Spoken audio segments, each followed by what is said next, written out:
Olá, meus amigos, minhas amigas, bom dia a todos. Hoje, segunda-feira, dia 15 de junho, segunda-feira um pouco fria aqui em São Paulo, tempo nublado, na capital. E hoje estamos numa nova conversa entre amigos. O tema, questão racial e como combatê-la por séculos de questão racial, não aprendemos o caminho ainda. Conosco está o Renato Barros. Bom dia, Renato. Bom dia, bom dia. Obrigado por aceitar o convite. O Adilson Moreira. Adilson, bom dia também. O seu som está fechado. Bom dia para todos e todas. Maurício Pestana, bom dia. Obrigado também por aceitar. Bom dia. E a querida amiga Carmen Dona. Obrigado, Carmen. Bom dia. Obrigado pela oportunidade. É um prazer estar contigo e com os nossos valorosos colegas aqui. Isso aqui é uma conversa bem informal, eu vou só levantar alguns temas para a gente pensar juntos, discutir um pouco. O Adilson tem uma obra importante pela questão do racismo. O Maurício Pestana, mesma coisa, diversos livros. Renato, um professor de trabalho, que convive na sua área, com a questão racial, os problemas que enfrenta. E a Carmen, todos sabem, a Carmen, para minha alegria, para minha honra, meu orgulho, presidiu a Comissão de Igualdade Racial nas duas gestões que eu tive a honra de ser presidente da ordem. Eu começo com o Adilson. O Adilson morou nos Estados Unidos, o Adilson cursou a faculdade dos Estados Unidos.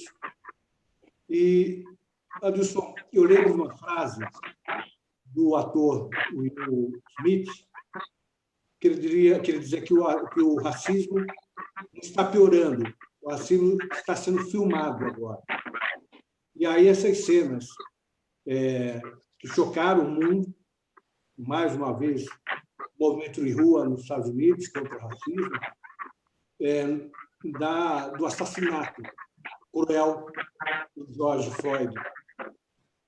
E dessa frase que está marcando os protestos, que uma frase que tenha... Mauro, pelo amor de Deus, você me derrubou 2 vezes na live que eu tô com a OAB, não me liga, só daqui 1h30, tá bom? A frase que tem um significado físico, mas tem um significado de dor profunda, de coração, não consigo respirar. Como é que é a questão racial nos Estados Unidos, Adilson? Como é que uma sociedade, a maior democracia, a democracia mais estável do mundo, ainda convive com uma questão que é uma mácula tão grande contra a sociedade?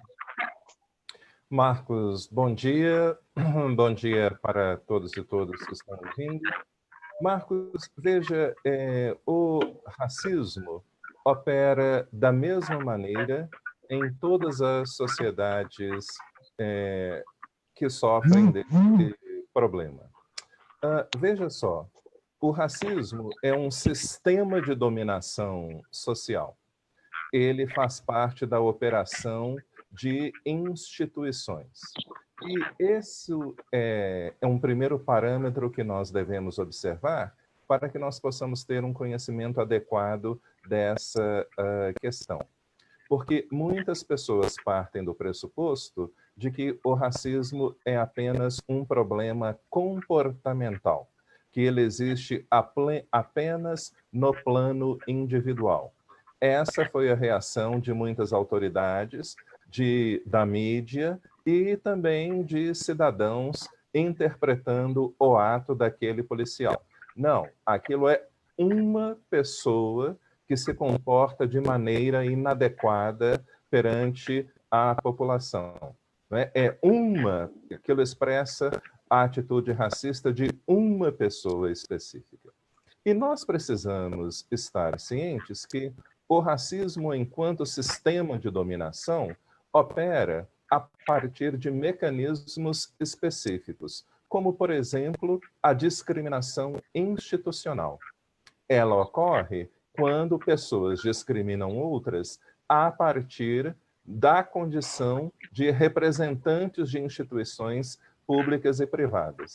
E a discriminação institucional pode assumir diversas formas. Ela pode significar a proibição de acesso à instituição, pode significar a discriminação dentro da instituição, e também pode significar, esse é exatamente o caso dessa forma de discriminação, um oferecimento diferenciado dos serviços da instituição. Então, o que ocorre no Brasil, o que ocorre nos Estados Unidos?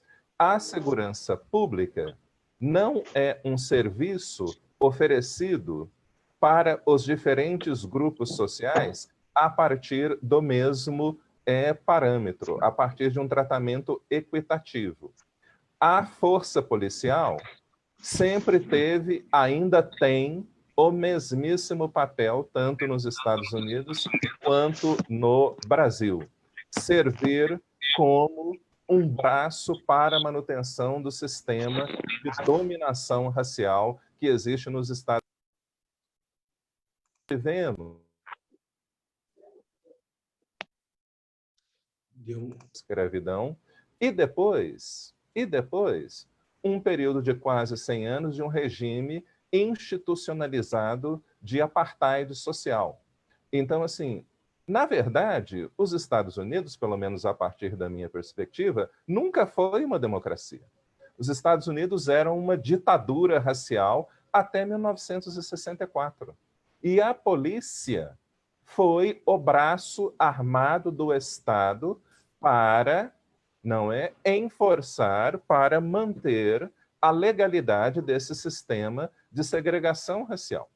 E lembrem-se, nós estamos falando de um cotidiano no qual as pessoas negras eram presas ou então imediatamente linchadas porque elas utilizaram o bebedouro reservado para pessoas brancas, ou porque elas utilizaram a calçada reservada para pessoas brancas, ou então porque um homem negro olhou para uma mulher branca ou foi acusado de olhar para uma mulher branca. E como ocorre hoje, tanto no Brasil quanto nos Estados Unidos, pessoas negras não precisam cometer crimes para serem vítimas da polícia, da brutalidade oficial. Elas só precisam ser negros, ou apenas precisam ser acusadas por alguém de ter cometido algum crime. E elas poderão ser assassinadas baleadas com 80 tiros enquanto estão voltando para casa. E é importante, concluindo, nós também não perdermos de vista o fato de que a discriminação tem um caráter intergeracional. Então, as exclusões que eu sofro neste momento histórico afetarão as gerações seguintes. E assim por diante, porque os mecanismos de operação do racismo estarão sempre atuando. E é importante, Marcos, nós redefinirmos o racismo. O racismo não é uma mera compreensão inadequada do outro. O racismo é um sistema de privilégios raciais. O racismo é um sistema de privilégios que tem como um sistema de dominação que tem como objetivo garantir o acesso privilegiado ou exclusivo de oportunidades a pessoas brancas. E uma das maneiras para que esse sistema de privilégios permaneça é a discriminação no âmbito do trabalho, no âmbito da polícia, pela morte e vai por aí afora. A questão da polícia é uma das facetas mais visíveis, né? as agressões policiais do racismo. Nos Estados Unidos, essa é uma realidade que mobiliza a sociedade quando acontece um assassinato tão violento quanto foi esse que nós vimos no caso de George Floyd. Mas no Brasil, a questão da violência policial contra negros, ela também é muito presente. É um número que eu vi do ano passado. No passado, no Brasil inteiro, nós tivemos 5.804 pessoas vítimas de operações policiais. 5.804 pessoas, no ano passado, foram vítimas de operações policiais. Dessas, 4.353, ou seja, 75% das pessoas no Brasil vítimas de operações policiais eram negros ou pardos. É uma questão racial? É uma questão social? Ou a questão social também é fruto da questão racial? Carmen. Oi, Marcos. Renovo aqui a minha alegria em poder estar compartilhando com vocês nesse momento de reflexão tão importante. Eu compreendo que essa questão envolve essas duas vertentes. É tanto uma questão racial quanto uma questão social. Depois da abolição que nós chamamos de inacabada, no 14 de maio de 1888, desde lá, vem acontecendo essa diferenciação de tratamento entre negros e não negros, por conta de que não se assegurou qualquer indenização, mercado de trabalho, condições de humanidade, de sobrevivência para aquela população liberta. Isto vem se repetindo até os dias atuais.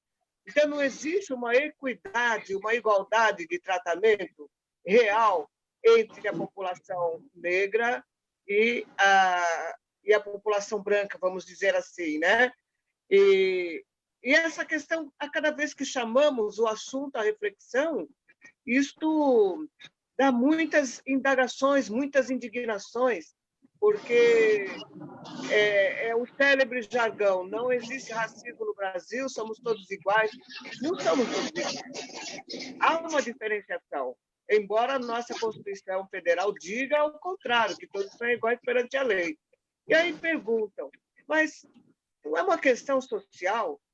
Sim, nós temos um problema social grave e que o poder constituído não consegue solucionar. Mas essa questão social, em se tratando da comunidade negra, da sociedade negra, ainda é agravada por conta da exclusão pela cor da pele. Então, são dois fatores que interferem nessa diferenciação, tanto o social quanto o racial. Renato, cor da pele, a cor da pele aumenta o risco de ser vítima de um abuso de autoridade policial, em geral, né? O norte é a ponta do iceberg, né? Nós temos isso aí de uma forma muito bem evidente, né? Até pelas formas de abordagem, tanto no que se diz respeito pelas forças policiais, ou também outras relações que tem o negro com o Estado, em departamentos, na escola. Então, isso é muito evidente, e estudos materializam isso, eles apontam isso. A cor da pele, ela faz uma separação muito evidente, a cor diferente da pele, ela faz, né? Que foi essa criação cultural, ela faz com que quem tem a pele diferente, o negro, ele passa por essa discriminação, por esse movimento, né, que existe de institucional ou da estrutura da sociedade de diferenciação.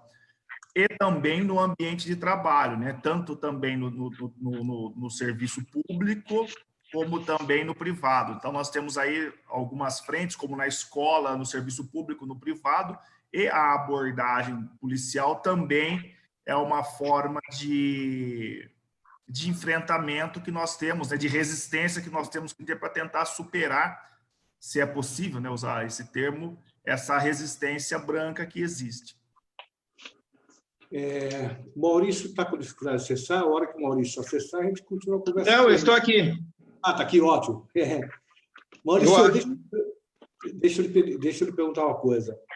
Eu vi alguns números de pesquisa do IBGE que dizem respeito ao emprego que o Renato comentou, a situação do negro, da negra no emprego. O trabalhador negro ganha, em média, 45% a menos do que o trabalhador branco. Mesmo quando está em as mesmas condições em termos de nível superior, de escolaridade, cai essa diferença, mas ainda é expressiva. O trabalhador negro ganha, em média, 31% a menos com curso superior do que o trabalhador branco também com curso superior. E a população negra, embora seja 56% da população brasileira, só 29% dos cargos. E esse número, para mim, eu confesso, eu achei que fosse até um número menor. 29% já é um número baixíssimo. 29% dos cargos de gerência das empresas só ocupados por negros, embora seja a maioria da população. Esses números, eles trazem, eles mostram, eles desmascaram uma realidade que nós sabemos que existe, né? Questão de oportunidade, há uma diferença de oportunidade, uma diferença de vagas, as vagas são oferecidas de forma diferente, para uma pessoa que é branca, para uma pessoa negra. Ainda nós vivenciamos isso, no que diz respeito à oferta de trabalho aqui no Brasil, embora haja proibição dessa diferença na lei, e o racismo aqui, por óbvio, é crime. Maurício. Olha, doutor, eu acho que a gente tem que pegar alguns aspectos do Brasil que são muito peculiares, né? E peculiares de outras partes do mundo. Mesmo Estados Unidos e África do Sul, né? É a forma com que o racismo aqui ele foi engenhado, né? Eu costumo dizer que o Brasil ele tem uma engenharia, né, de racismo que difere um pouco dos Estados Unidos, da África do Sul, e talvez seja a engenharia mais complexa e a mais competente, né? Porque, por exemplo, a sociedade americana, por ser uma sociedade de colonização anglo-saxônica e também a África do Sul, as discussões elas são mais diretas, elas são mais objetivas, elas são sim ou não, certo ou errado.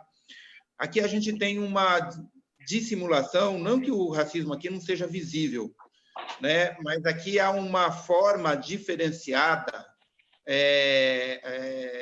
de tratar deste assunto, né? Vejam que nós estamos discutindo a questão do racismo aqui no Brasil, muito de um ponto de vista quase que teórico, diferente dos Estados Unidos, que nesse exato momento está sendo muito prático. As pessoas estão indo para a rua, estão questionando, brancos e negros. Aqui a gente está tendo ainda um cuidado, uma maciez de tratar nesse assunto que difere desses lugares. Mas isso é da nossa cultura, e eu vou chegar agora no mercado de trabalho, porque o mercado de trabalho ele reflete diretamente essa questão do racismo o tempo todo, porque desde que as pesquisas colocaram o quesito cor do IBGE, e isso já acontece há algumas décadas, que essa diferença se mantém entre os salários. Todas as vezes que o IBGE lança essas pesquisas, elas colocam que um trabalhador negro ganha metade do seu colega branco, que a mulher negra ganha quase que a metade do homem, porque aí tem a questão genérica, ou seja, ela ganha 75% do que ganha um trabalhador branco, e que a mulher branca ainda ganha mais do que um trabalhador negro. Quando eu fui secretário aqui na cidade de São Paulo, eu pedi para fazer uma pesquisa, e essa pesquisa é usada até hoje pelos órgãos de imprensa, a Folha, enfim, todo mundo ainda usa essa pesquisa. A pesquisa precisa até ser atualizada para ver se houve alguma mudança, que eu acredito que não tenha tido, e que mostra que nos cargos estratégicos, ou seja, os cargos de direção no Brasil, os cargos estratégicos que têm os melhores salários, só 4,6% desses cargos são ocupados pelos negros nas 500 maiores empresas do Brasil. Então, 4,6% é o que representa a presença de negros nessas empresas. Então, quando vem esses números, e números, né, eu agora estou como comentarista na CNN Brasil, e eu sempre falo, e lá na redação sempre falam, Pestana, números às vezes as pessoas esquecem, às vezes você tem que ser mais objetivo do que os números. Porque eu estou falando desse 4,6%, daqui a pouco as pessoas talvez nem lembrem mais e tal. Então, é bom falar dos números, mas entender um pouco desses números. Então, quando a gente fala 4,6%, que é absurdo para um país que 46% da população é negra, quando a gente fala que a gente ganha metade, daqui a pouco as pessoas esquecem. Mas eu acho que é visível, eu sempre falo que é legal a gente ilustrar. Então, quando você olha para esses números, tudo bem, as empresas, quem são? Mas aí você fala assim, CEOs negros. No Brasil, só existe uma CEO negro, né, de uma empresa global, que é da Lacoste, que é a Rachel Maia, minha amiga Rachel Maia. Me parece que na América Latina, até porque o racismo no Brasil é muito parecido nesses outros países, de uma empresa global. Né? Quando você olha para a presidência da República, aí vamos, eu acho que essas coisas que elas precisam ser ilustradas, a gente não tem um ministro negro. Quando você vai para a Suprema Corte, você não tem. Quando você vai para a presidência dos partidos políticos, você não tem negro. Quando você pega a presidência da OAB, você não tem negro. Então, você não tem negro. E isso é que precisa ficar claro para as pessoas. A gente tem que olhar e encarar este problema de frente e falar assim, o Brasil é um país racista, mas o mais racista. Ele não é um racista como nos Estados Unidos, que você ainda tem, mesmo lá, existe uma pesquisa com as empresas globais, você tem 5 CEOs negros, mas você tem 5. Aqui você tem 1. Só que a diferença é que lá eles são 13%, aqui nós somos 56%. Então, o que é importante, o que eu acho que a gente tem que começar a assimilar e também colocar para fora, é onde é que estão os negros nos cargos estratégicos, não é só como a pesquisa que eu fiz, que é nas 500 maiores empresas, não. Onde é que estão os negros nos cargos estratégicos deste país? E será que não é por isso que esse país está nessa crise, nessa porcaria? Porque nós não somos representados, nós não estamos. Na realidade, as pessoas que poderiam e que deveriam, que construíram esse país, deveriam estar. Então, é isso que a gente tem que colocar, e eu acho que não existe momento melhor do que esse que nós estamos passando para que a gente possa começar a discutir isso. Deixa eu... Marcos, deixa eu fazer uma provocação para o professor Adilson, o professor Maurício e a professora Carmen, querida Carmen Dora, que é uma explosão, né, para a advocacia. É o seguinte, dentro desse contexto, nós temos na nossa Constituição e normas infraconstitucionais todo um sistema de aparente inclusão, de efetivação de democracia, de inclusão do negro, de eventual reparação quando há alguma violação individual ali, ou até coletiva. Mas aí o Maurício trouxe aí a questão da não participação, a Dora, ela sinalizou que realmente isso é um fato, a Adilson tem estudos, né, que revelam essa questão da desigualdade, e a provocação que a gente pensa é a seguinte, nós temos até um sistema normativo na própria Constituição de igualdade, essa aparente igualdade. E aí a questão é, pelo direito, é possível essa igualdade através do direito? Através do direito nós resolveríamos essa questão? Posso falar? Claro. O direito é importantíssimo, mas já está evidente que a edição de leis, pura e simplesmente, não é o suficiente para erradicar essa diferenciação histórica. Nós precisamos, a par da aplicação do direito, de mudar a cultura, porque o racismo é algo que é introjetado dentro da pessoa. Veja que a criança não é discriminatória, ela fica de ouvir o adulto falar. não brinca com o Pedrinho porque ele é mais pretinho que você, porque ele é mais gordinho, porque onde ele mora não é legal. Então, são conceitos que vão sendo introjetados no ser humano desde a sua infância e ele cresce com eles. E quando ele se torna adulto, por vezes ele compreende que isso não é legal, que isso não é normal. E outras vezes isso acaba se acirrando mais. Aí nós temos o direito e a compilação de leis. Olha, eu parafrasei o que Martin Luther King, ele disse, a aplicação da lei não pode fazer com que a pessoa me ame, mas pode fazer com que ela não me elimine. Então, se nós não tivermos o direito e não tivermos compiladas as leis que dizem que a prática do racismo e da discriminação é crime, você deixa a sociedade muito vulnerável. E mesmo tendo esses mecanismos coercitivos, ainda acontecem essas situações discriminatórias. Isso porque o agressor tem sempre a certeza da impunidade. E o crime de racismo, ele é difícil de ser provado, porque nem sempre ele acontece de forma escancarada. Ele acontece de forma velada, disfarçada, e a pessoa, às vezes, fica em dúvida se ela está sendo discriminada ou não, e, por vezes, ela tem certeza de que está sendo discriminada. Falou-se aqui na questão da violência policial, isso está evidente que há um tratamento diferenciado com negros. Então, oficialmente, não se usa essa expressão, mas está evidente que há um genocídio da população negra. Então, o direito é muito importante nessa questão, e nós, que formamos a resistência positiva, estamos aqui para fazê-lo deixar um pouco mais segura a vida, a existência, a igualdade entre pessoas negras e as pessoas brancas. Mas é uma construção que vem de longa data e que não pode parar, que nós aqui, que somos a resistência positiva em movimento, estamos fazendo a reflexão para tentar minimizar e erradicar esse mal que há séculos nos persegue. Isso, queria te ouvir um pouquinho também, por favor, sobre essa pergunta do Renato. Bem, eu publiquei no ano passado esta obra, Pensando como um Negro, ensaio de hermenêutica jurídica. E nesta obra eu tento desenvolver uma reflexão sobre a ausência de diversidade racial dentro do meio jurídico.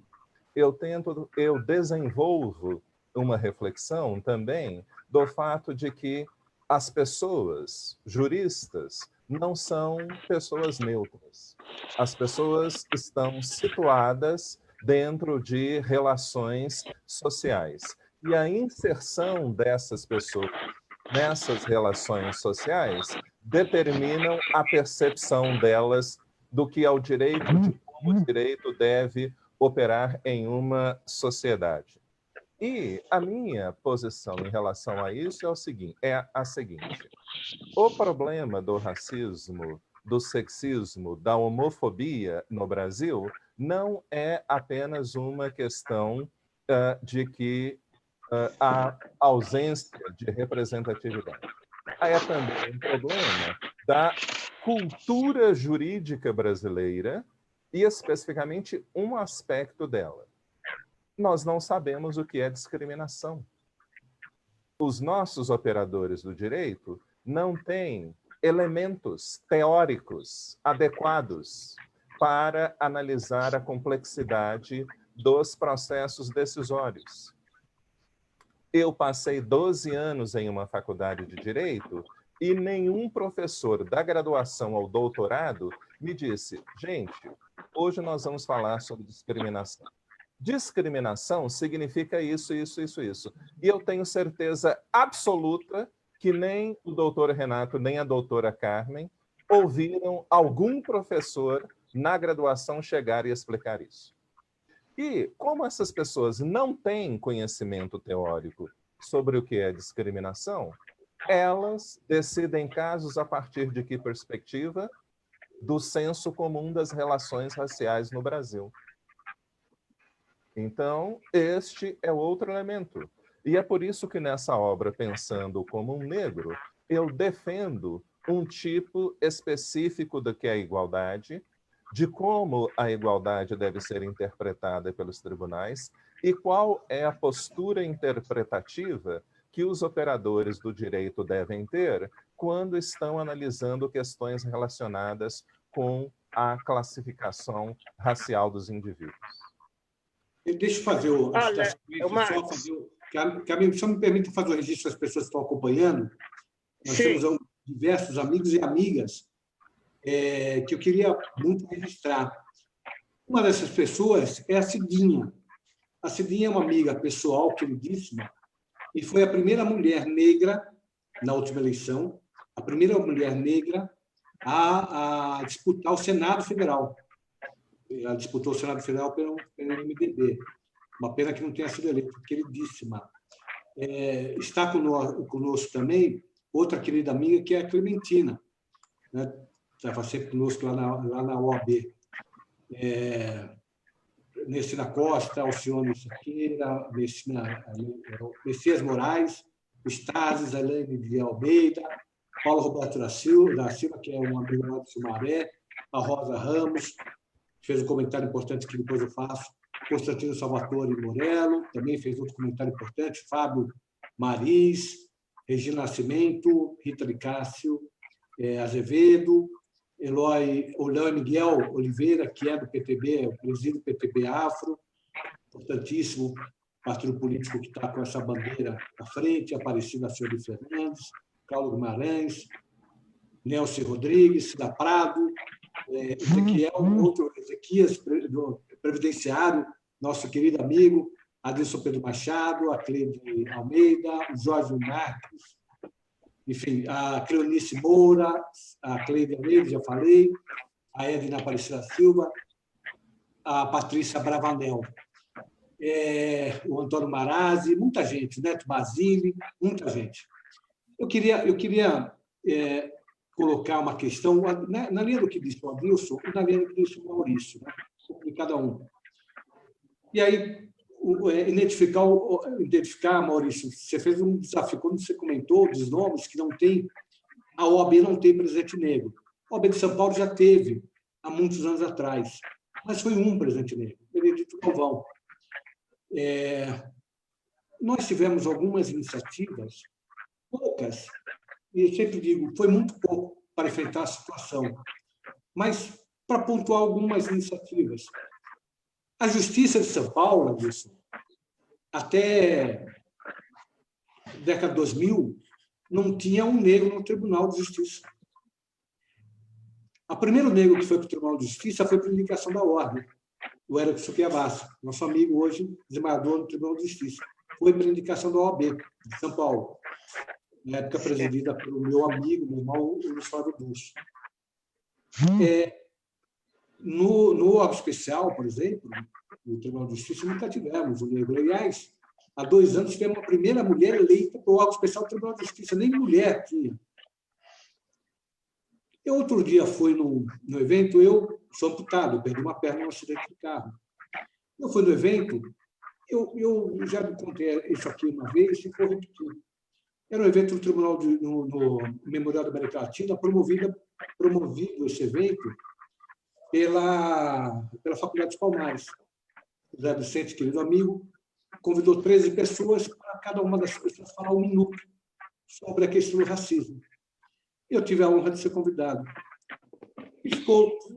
Houve uma apresentação inicial, demorou mais ou menos 1 hora até chamar as pessoas. Eu contei tudo isso porque eu fiquei essa 1 hora e quando eu subi, nesse minuto eu digo, é muito difícil, por mais que você tenha empatia com a causa, por mais que você seja solidário. Eu tenho o Renato, por exemplo, o Renato é meu irmão, né? Então, assim, por mais que você tenha simpatia, eu não sou negro. Então, assim, é muito difícil. Quando aquela frase assim, está me sufocando, está me tirando a vida, é algo que o negro consegue sentir, a gente pode ter empatia. Digo, por ser amputado, eu fiquei 1 hora tentando subir no Memorial da América Latina, no palco, não tinha acessibilidade. Eu digo, mesma coisa, quando a gente... Eu não consigo... As pessoas, só as pessoas que sofrem mal, por mais terrível que seja esse mal, a dimensão efetiva é só quem tem a vivência dela. E aí, a Rosa Ramos disse, nós não temos professores nas escolas, o número de professores negros é muito baixo. Né? O Tribunal de Justiça, você fala, como é que aquele que vai julgar, por mais preocupação com a justiça que ele tenha, ele não sofreu aquela experiência. Um único desembargador, acho que são 2 hoje que nós temos. Secretário de Justiça, Maurício foi secretário, secretário de Justiça, o primeiro secretário de Justiça de São Paulo e secretário de Justiça do Estado é a primeira das secretarias de Justiça, é a primeira secretaria. Perdão, de todas as secretarias, a primeira secretaria é a Secretaria de Justiça.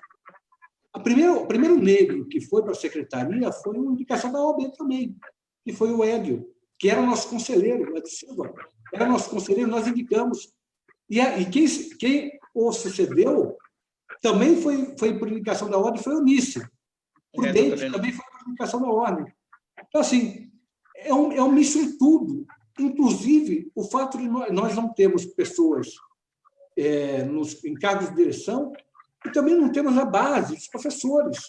Então, essa realidade é uma realidade que talvez aí represente um caminho para começar a mudar a realidade social, essa preocupação que nós temos que ter com esses espaços, espaços de formação, espaços de cidadania.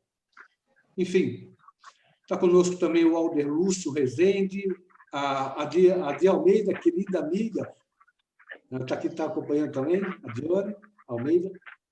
Enfim, a palavra está aberta, gente. Eu fiz esse comentário, mas... Eu posso comentar? Eu vou... Lógico, por favor. A sua linha de raciocínio, doutor, ela vai num sentido, e é importante que a gente diga que a questão racial ela não é algo fácil, né? Principalmente quando eu falo dessa engenharia que nós tivemos aqui no Brasil, de como foi construído, né, esse racismo estrutural e institucional que a gente tem, e que muitas vezes dá um desespero, né? Porque parece até que não tem para onde a gente correr, né? Porque ele está tão estruturado, né? Ele está tão enraizado, seja na cultura, seja no sistema jurídico, seja dentro das empresas, seja dentro do Estado, seja dentro... Para onde você vai, ele está estruturado, amarrado e parece que não tem solução, né? E tem hora que dá um desespero. Tem hora que a gente, entre companheiros, entre amigos de luta, a gente fala, olha, nossa luta acho que é meio inglória, como é que a gente vai quebrar isso? Eu acho que a gente só consegue quebrar isso, primeiro que durante muito tempo, décadas, talvez um século, né, o século XX, que eu costumo chamar de século da exclusão, parecia que o problema era um problema nosso, era um problema do negro. Quando muito a gente ouvia os brancos pseudos, ou que tentavam ser aliados, falavam, olha, isso aí é uma questão de educação, quando o negro tivesse essa educação, né? Aí sempre jogava o problema para nós, como se fosse um problema nosso, e não um problema estrutural da sociedade brasileira. Eu acho que o que há de novo nessas manifestações, o que há de novo nessa discussão, né, e que vem novamente dos Estados Unidos, e parece que aqui as pessoas, né, os não negros estão começando a se incomodar um pouco, de um tempo, já de uns anos para cá, a gente já estava cutucando, falando, gente, esse problema não é nosso, esse problema é do Brasil, o problema é de todos. Aliás, esse é um problema que não deveria ser, inclusive, nosso, até porque nós não criamos isso, nós não viemos para esse país aqui para ganhar dinheiro, para prosperar, não, nós fomos trazidos para construir esse país aqui, né? Fomos trazidos por brancos, né? E aí é um problema que o branco realmente ele tem que assumir a responsabilidade nesse problema que ele criou, que não foi criado por nós. O que nós estamos fazendo, o que nós fizemos ao longo do século XX, o que nós fizemos ao longo, desde que foi assinado essa carta em 1888, é tentar sobreviver e tentar ser inserido nessa sociedade que nos discrimina o tempo todo. Então, eu acho que se não houver uma aliança que o branco seja muito mais propositivo do que nós, porque, afinal de contas, quem tem poder de caneta e real no Brasil é o branco, não o negro.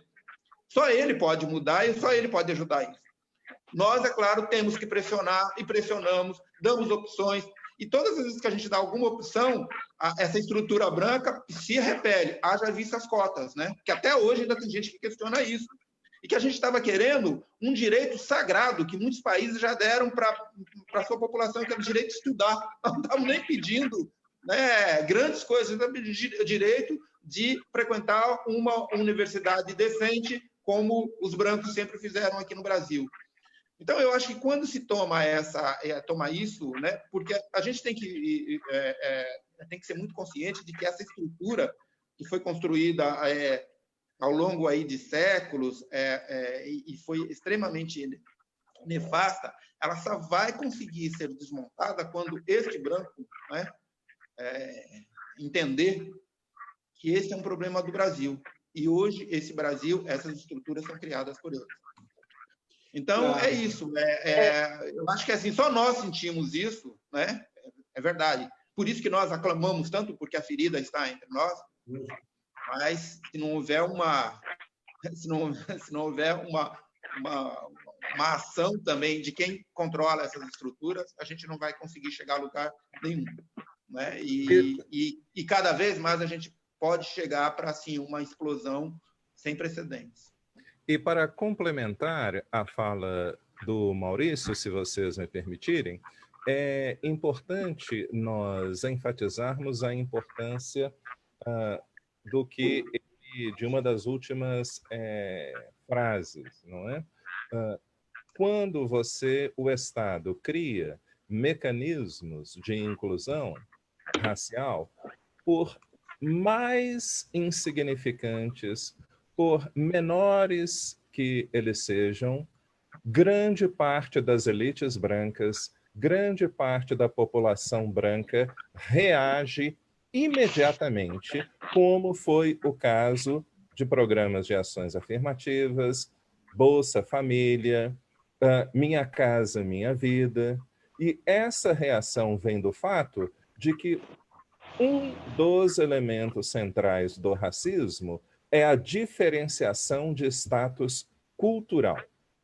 Então, boa parte das pessoas brancas no Brasil, independentemente da classe social, não querem ver pessoas negras ou indígenas ou asiáticas terem o mesmo nível de respeitabilidade social que eles têm, não querem absolutamente nenhuma circunstância ver pessoas negras tendo a mesma base material que eles têm. Verdade. Muitas pessoas brancas no Brasil entendem isso como uma ameaça individual e coletiva. Então, elas imediatamente reagem. Primeiro, por meio do negacionismo. O racismo não existe, a raça é irrelevante, e essa atitude negacionista, ela também terá um impacto na hora do voto. Sim. Porque essas elites brancas e essas pessoas brancas votarão naqueles candidatos que prometem, não é, que utilizam como campanha eleitoral a violência racial, né, que utilizam como campanha eleitoral a ideia de que negros não terão qualquer tipo de direito, que utilizam na campanha eleitoral a desmobilização, o desmantelamento de todas essas políticas de inclusão social. Eu vou só fazer um registro aqui, também está conosco a Sona Reste Belíssimo, o Luiz Fernando Castro, complementou a sua fala, Maurício, Fábio de Souza Santos, de Guarulhos, a Dione, que é a nossa querida amiga, comentou aqui, Maurício, que a Castro Atibaia, a OAB tem subseções. E as subseções, nós temos, uma vez por ano, uma reunião dos presidentes de subseções com o Conselho da Ordem, de São Paulo. E ela comenta, consta a Castro Atibaia propostas importantes para a advocacia. A Castro Atibaia, onde foi feita a reunião. Propostas importantes para a advocacia negra. Cotas no Conselho da OAB, criação de cotas no Conselho da OAB. E a proibição de se inscrever nos cotas da Ordem pessoas que praticaram injúria racial. Duas propostas importantes para a sociedade. Proposta feita por uma presidente negra. Acho que deve ter sido a própria Dilma que deve ter proposto. O que demonstra a importância da representatividade, que é o que o Aldício também comentou, né? Os espaços políticos ocupados criam uma realidade diferente e permitem que sejam apresentadas propostas que mitiguem ou comecem a superar a situação racial no Brasil. E a Rita de Castro Azevedo faz um comentário aqui. Professores na rede pública temos, sim. Podemos ser minorias, mas somos atuantes. Eu tenho satisfação, sim. Ela própria foi professora de educação infantil, aposentada, e hoje é uma advogada. Está conosco o Valdomiro Galdino, Flávio Macheto, o Décio Ramos, os outros já tinham comentado. Volta a falar, Renato, você ia falar do Mutar. Renato. Até para a Carmen Dora, ela ia fazer uma fala para ela ver o que ela pontuar a respeito dessa temática, né? A escola de direito, né? Ela reproduz, né? Ela dá o ensino jurídico. O ensino da escola de direito é um ensino que conserva um modelo de sociedade. O direito é conservador, ele conserva um modelo de sociedade e conserva um modelo de sociedade injusto que materializa ou que reproduz a injustiça social. Isso no meu ponto de vista, né? Aí nós temos a indústria cultural, que também vem e joga, né, para a sociedade toda uma visão de uma desigualdade e tenta legitimar essa desigualdade. Então, eu penso o direito como um instrumento de conservação que materializa, querendo ou não, com as suas possíveis fendas que nós podemos brigar através dela, que é através de algumas normas positivadas, mas nós não temos ainda a cultura de enfrentamento, não temos uma cultura de embate. Às vezes até o próprio negro, a gente sente, né? Eu, como presidente de OAB que fui, tinha dificuldade de trazer os colegas advogados negros para trabalharem e fazer o enfrentamento em defesa de políticas raciais, políticas de emancipação. Nós tivemos essa dificuldade. Eu queria também que a colega falasse um pouco da sua experiência, como foi presidente de uma comissão importante. Qual foi a sua visão de mundo no que diz respeito aos advogados no estado de São Paulo, pelo menos, nas subseções, essa dificuldade, né, que teve? E aí fica para o Maurício e para o Adilson também uma questão. Nós temos, é claro, a indústria cultural que vem como um rolo compressor, trazendo, né, todas as questões, as figuras que aparecem, o predomínio é o branco, os negros são colocados como acessórios nas peças, né, salvo algumas exceções. E como que a gente faz para trazer o negro, né, para essa consciência dessa realidade do que nós precisamos nos expor na escola? Eu gosto muito, eu particularmente, de debater, e acho que você tem que debater no ensino médio, no ensino fundamental, as matrizes, a faculdade de Direito tem que, dentro dos seus conteúdos, trazer ao debate a ideologia, né, para desvelar essa realidade que ela fica velada. O direito, nós ficamos muito na técnica jurídica, né, de direito civil, direito penal, direito do trabalho, e as questões filosóficas, o véu mesmo que os problemas sociais, eles não são discutidos dentro da faculdade. Então, eu queria ver um comentário nesse sentido, né, de como nós podemos, né, o que precisamos para nós termos tanto dentro do direito, Adilson, né, essa ideologia que acaba sendo aquela aula expositiva do arroz-feijão, e o indivíduo é um bom técnico, mas a sua visão de mundo ela é limitada. Renato... Me permite... Posso falar?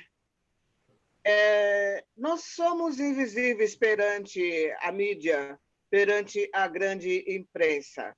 Mas, quando eu presidi a Comissão de Igualdade Racial, eu percebi que os nossos colegas, quando você chama, quando você incentiva, eles vêm.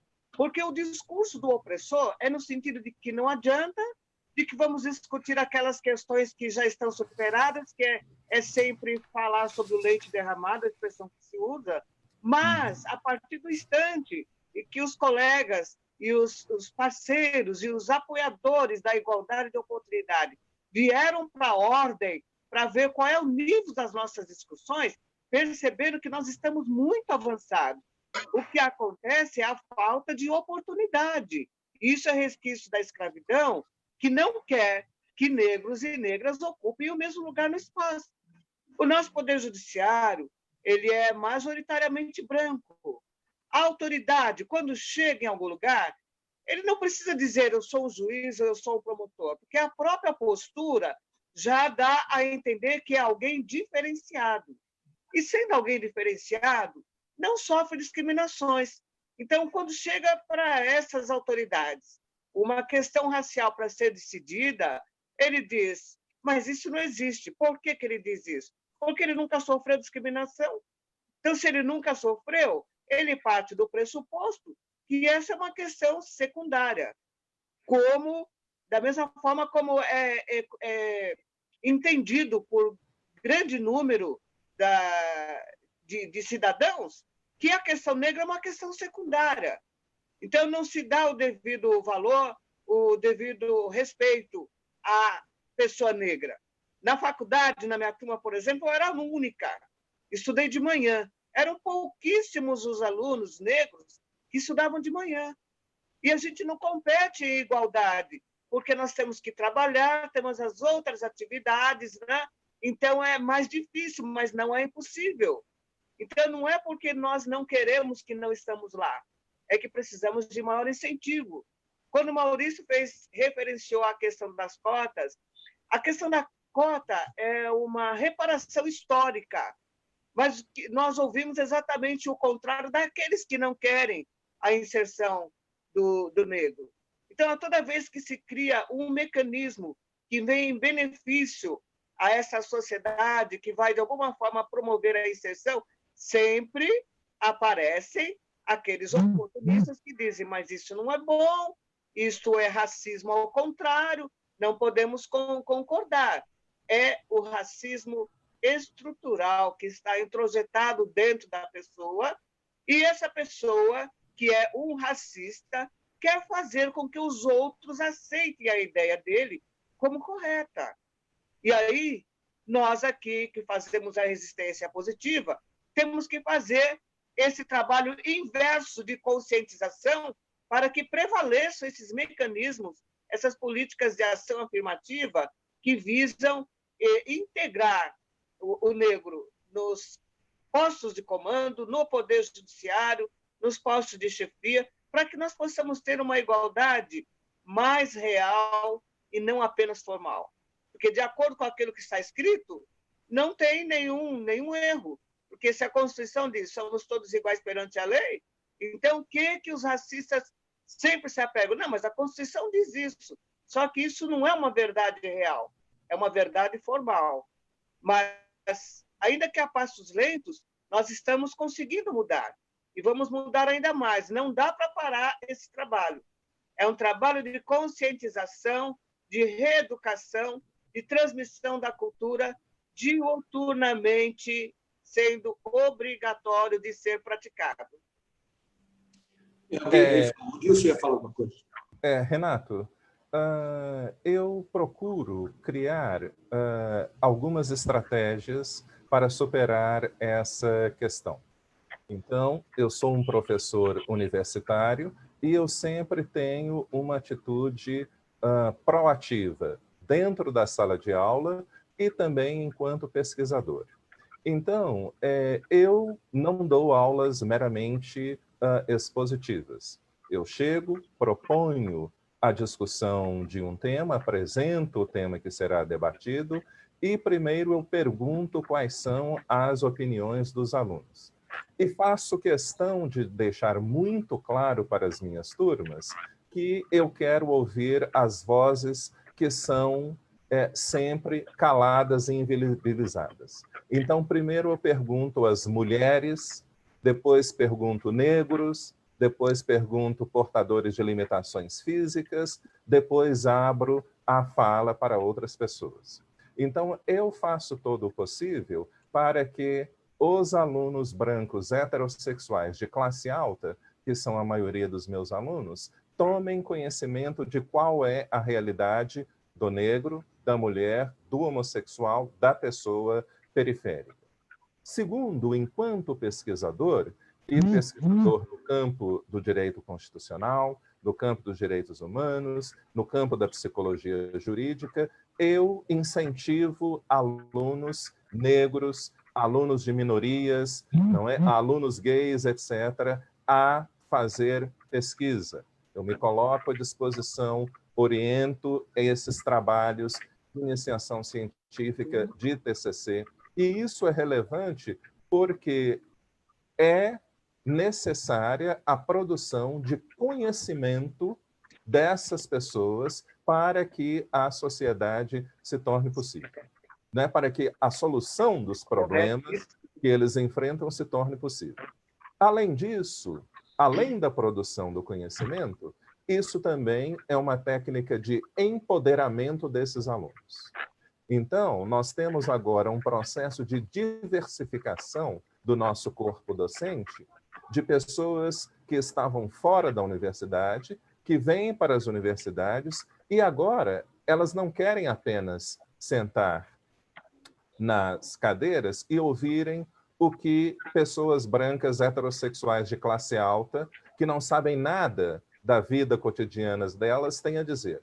Elas também querem ser interlocutores.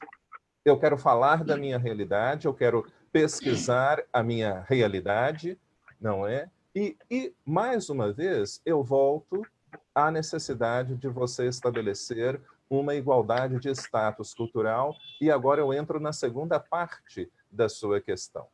Eu publiquei um livro chamado Racismo Recreativo, no qual eu abordo a forma como o humor racista é utilizado de maneira estratégica, inclusive no mercado de trabalho, no espaço do trabalho, que é a sua especialidade. E o que eu observo é o seguinte: eu defendo neste livro o racismo recreativo como uma prática cultural e também como um tipo específico de narrativa jurídica. Porque o que eu observei, analisando centenas de decisões da Justiça do Trabalho, é o uso estratégico do humor nesse campo. Então, você, por exemplo, faz piada do cabelo da mulher negra. Mas isso não é uma pessoa que faz piada. Essa piada começa muitas vezes com a iniciativa do superior, depois vários colegas fazem a mesma coisa. Eles fazem isso, primeiro, para obter gratificação psicológica, para obter gratificação narcísica. Contar uma piada racista significa afirmar o meu sentimento de superioridade racial. E segundo, para tornar aquele ambiente de trabalho hostil para a pessoa negra, para a pessoa asiática, para a pessoa indígena, de forma que ela peça demissão ou que seja demitida, e uma semana depois terá uma pessoa branca no lugar dela.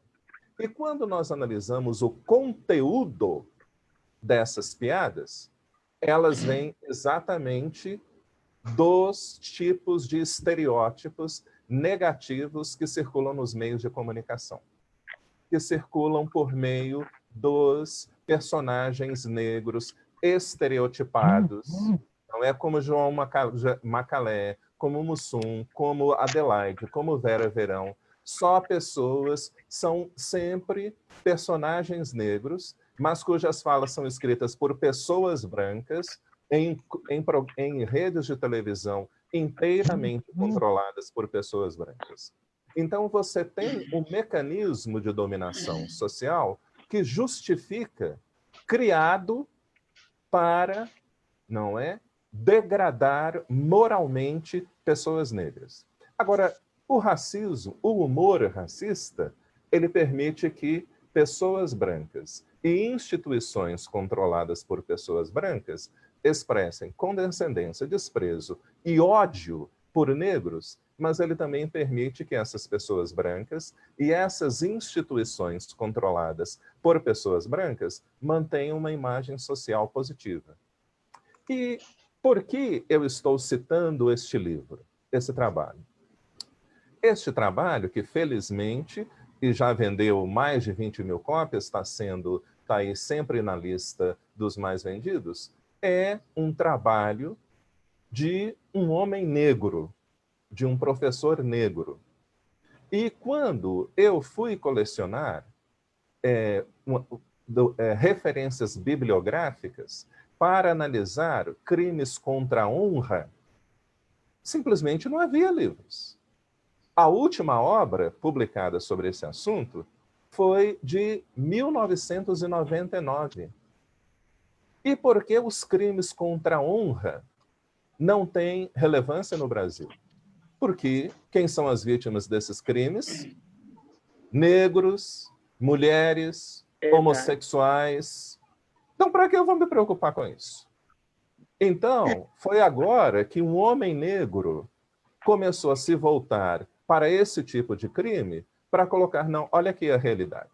Então, um homem branco heterossexual de classe alta não vai desenvolver uma pesquisa sobre essa.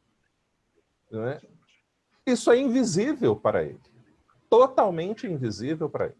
Então, uma forma que nós precisamos utilizar para combater o racismo é essa, não é? Colocar as pessoas nos devidos lugares, nos campos de representação e produzir conhecimento. Nós precisamos criar meios intelectuais para desvelar os mecanismos, o funcionamento dos mecanismos de opressão racial.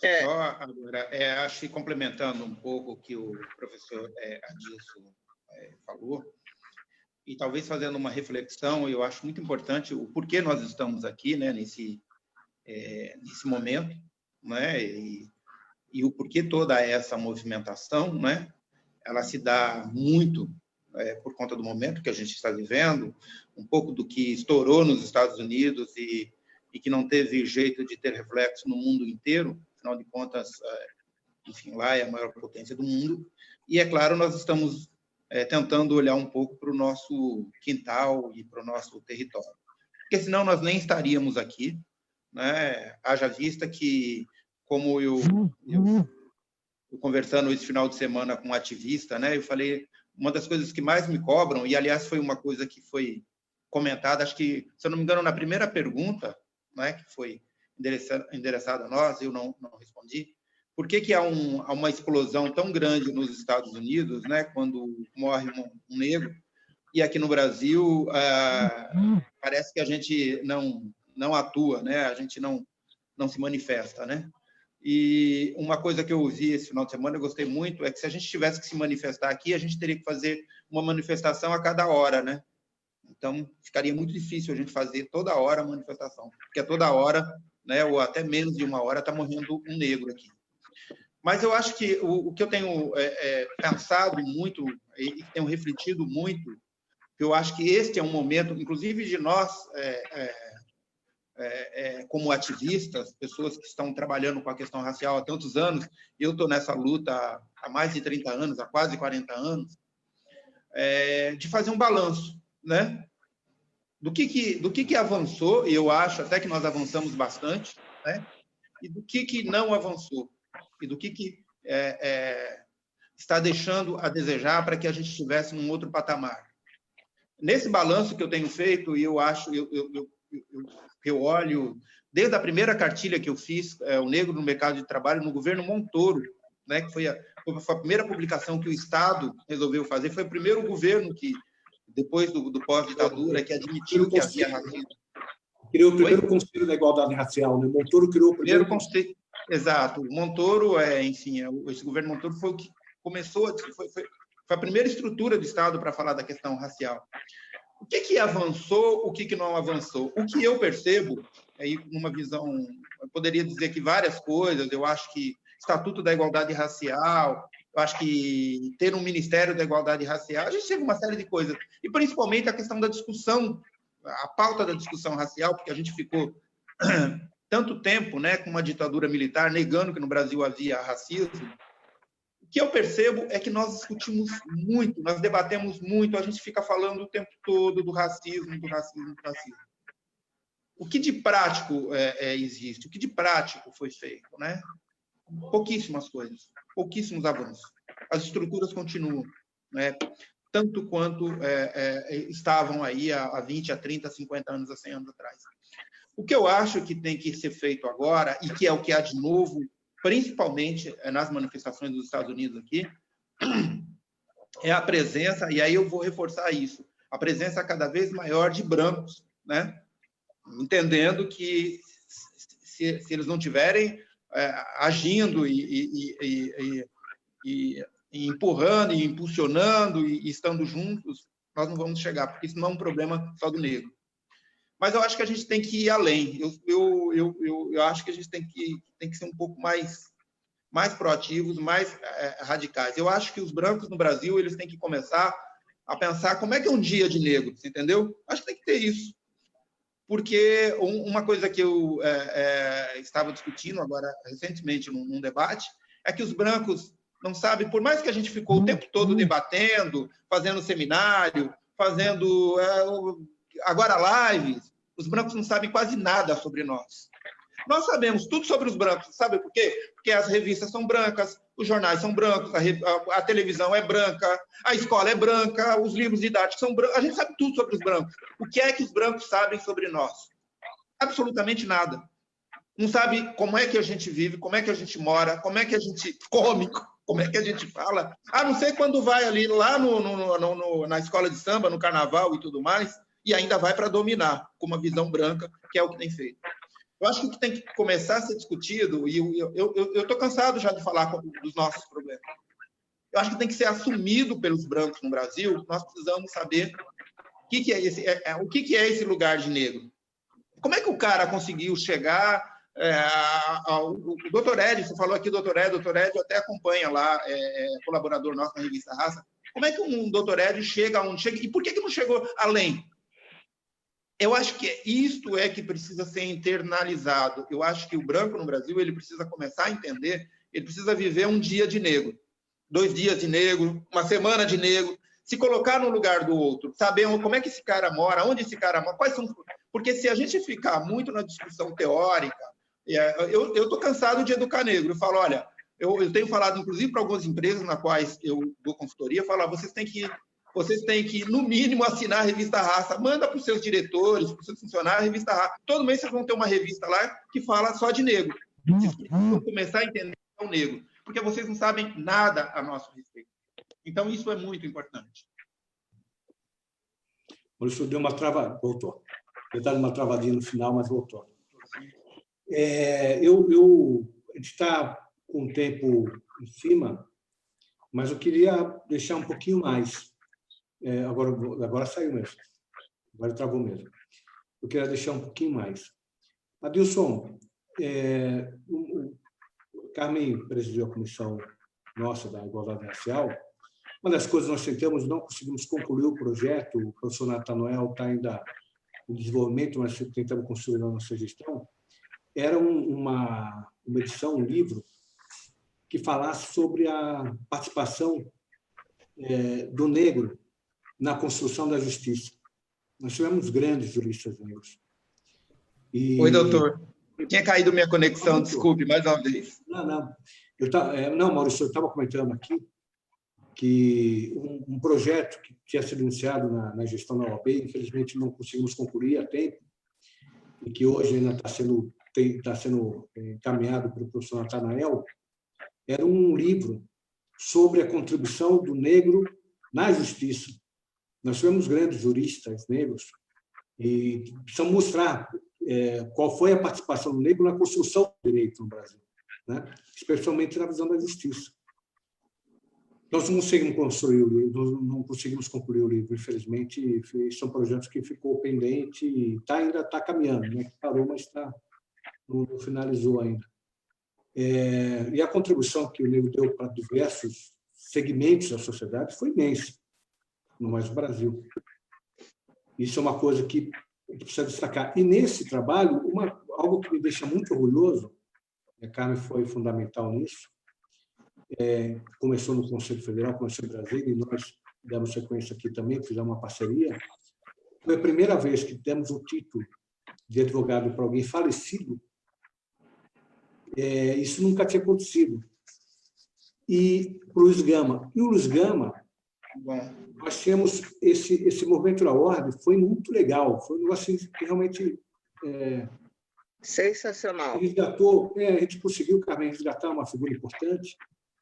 Daí, a própria faculdade me liga um amigo da Faculdade de Direito do Nosso Francisco e disse: poxa, a gente viu que vocês fizeram tal, nós queremos fazer também uma homenagem. E a primeira vez que um não professor foi homenageado com uma sala, dando o nome de uma sala de aula, foi exatamente o Luiz Gama, que foi na sequência. E ele que cursou, ainda que muitas vezes da janela, a Faculdade de Direito do São Francisco. E essa iniciativa levou, inclusive, depois, há 2 ou 3 anos atrás, a aprovação de uma lei elevando o nome Luiz Gama para herói nacional. Em Piauí, essa iniciativa de São Paulo, do Conselho Federal de São Paulo, fez com que a OAB de Piauí resgatasse uma outra figura histórica importantíssima, que é da Esperança Garcia.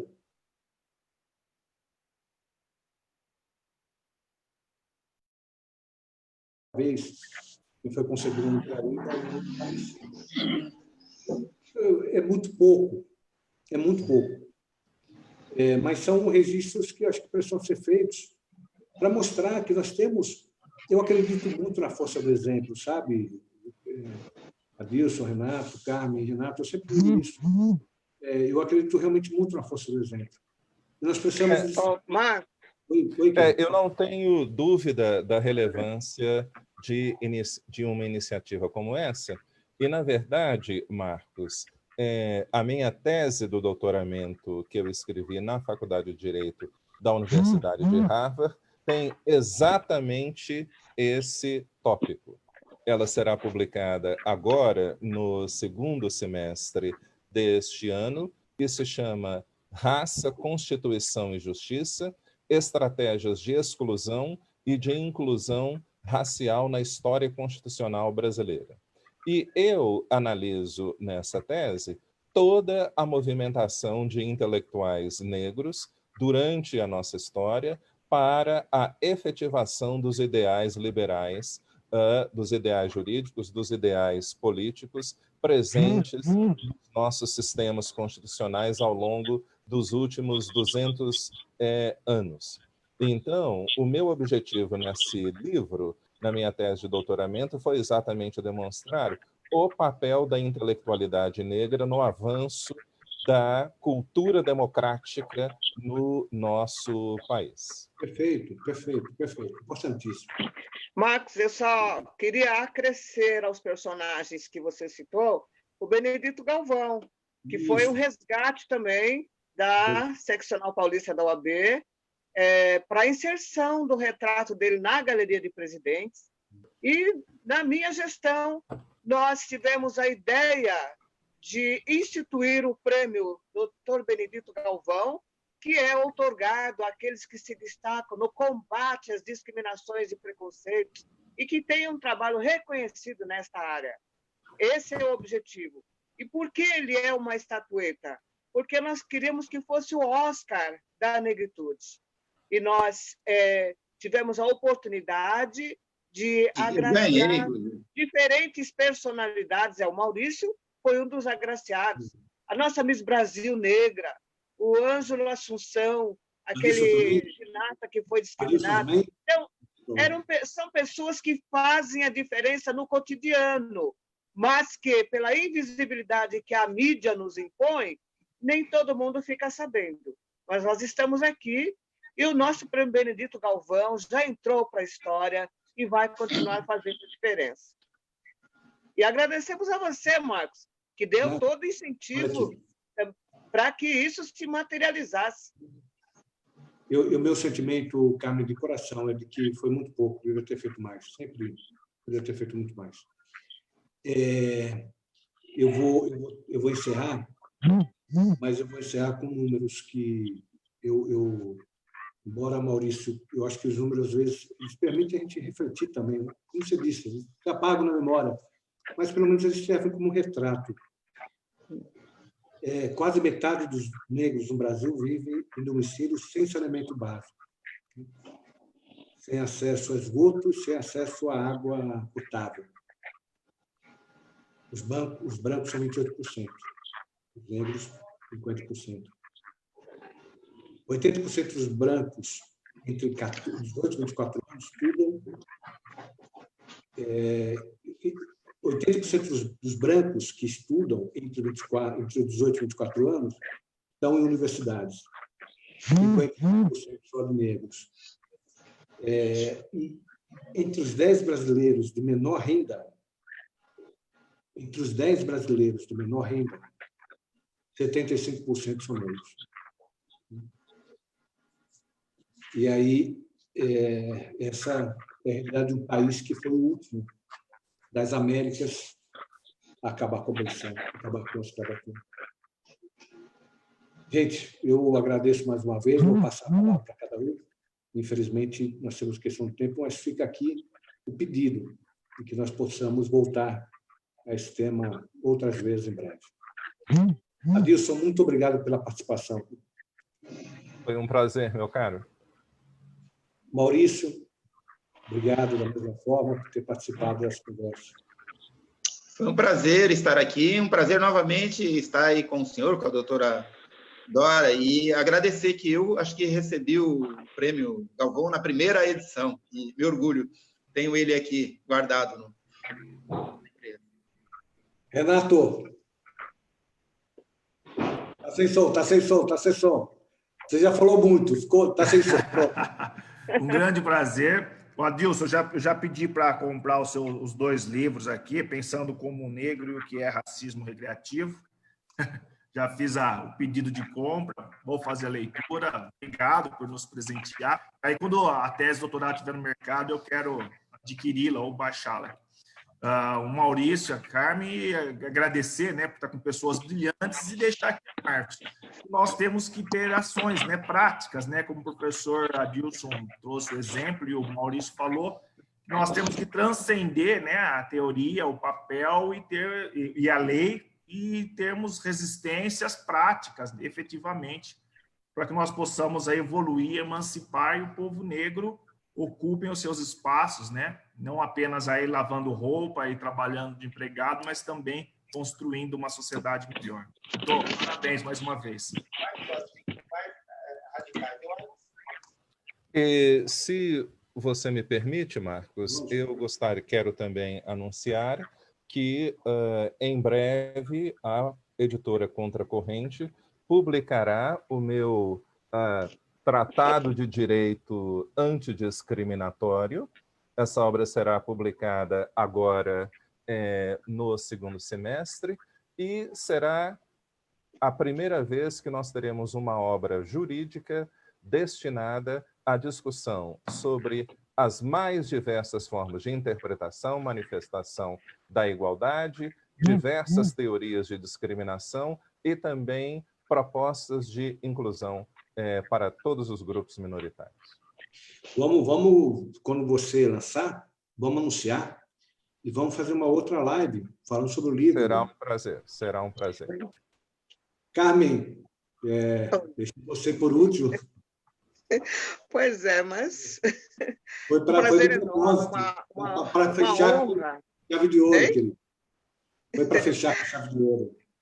Opa, me sinto muito honrada com o convite e de estar partilhando de um momento tão importante com pessoas tão ilustres. E a cada vez que nós participamos de um debate desse, nós aumentamos o nosso conhecimento. E eu quero refletir e dizer o seguinte, que o verdadeiro valor de qualquer Estado ou da sociedade está naquilo que fazem por aqueles que estão menos afortunados, por aqueles que são excluídos, por aqueles que precisam mais de apoio. Então, se o Estado, no seu sentido amplo, incluindo os valorosos operadores do direito, que são a resistência positiva em movimento, que somos nós, e os outros que pensam igual a nós, continuarmos irmanados nessa intenção de fazer a devida equiparação e a necessária igualdade de oportunidade, nós teremos um Brasil melhor, nós teremos uma sociedade melhor, nós teremos uma paz social mais eficaz. Eu digo, então, que a verdade brota da terra, e do céu a justiça abaixo do seu olhar. Encontraram-se a graça e a verdade, a justiça e a paz se beijaram. Muito obrigado pela oportunidade. Obrigado, gente. Um abraço a todos. Boa semana. Amém. Obrigado, Igualmente. igual. Obrigado. Tchau, tchau. Tchau. Tchau, tchau. Tchau.